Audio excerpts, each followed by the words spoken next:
Hi, I'm Bill Walker. My guest today is known for independent thinking and extensive on-the-ground research that makes the most of Trimark's hallmark brand of in-depth, bottom-up, fundamental analysis. Here to share his insights on why this value approach delivers is Michael Hatcher, Head of Global Equities and the Director of Research for Trimark Investments. Michael, thank you for joining us. I wanted to start out by saying, knowing your past, you're a true value investor. Can you explain how you buy businesses in the Trimark Fund? Great, thank you, Bill. The key for us is identifying companies that are good long-term investments. So what do I mean by that? We're looking for companies that have this competitive advantage or something that stops other people from competing against them or competing against them successfully. So we spend all of our time globally trying to find and uncover these businesses.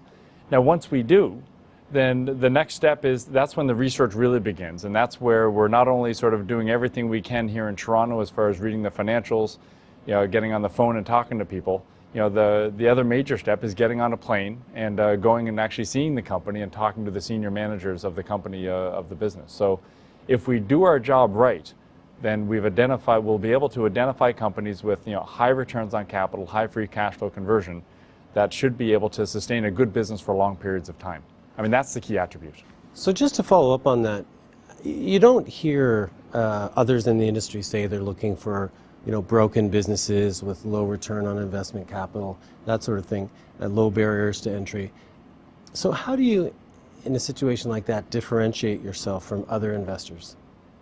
The challenge there, Bill, is to really look at how other people construct their portfolio or how we construct it differently than they do. And I would say the couple of things to really hone in on.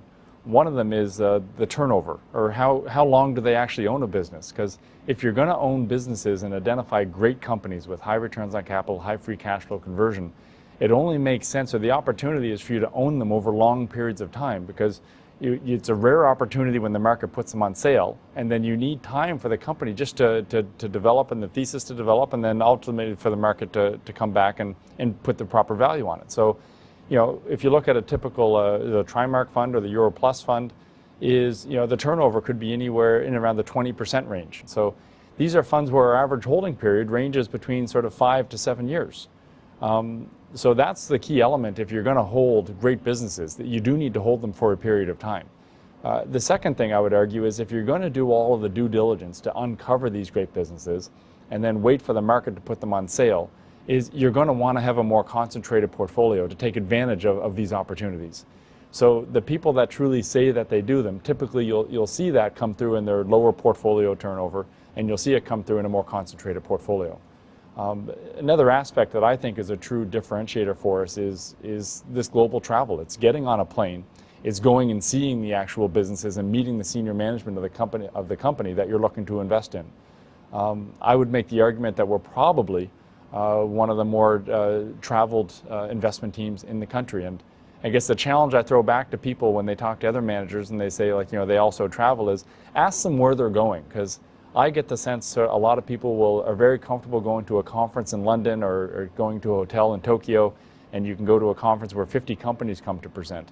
The travel I'm talking about is getting off a plane, is renting a car, getting a GPS, and driving the hour to the head office and actually seeing the senior managers in their office at 10 or 10:30 in the morning on a Tuesday morning, which is very different than having somebody come to a polished presentation. So it's that travel of whether it be in Belgium, whether it be in Switzerland, whether it be in Singapore or Shanghai, that our managers actually do extensively, and it's a big challenge.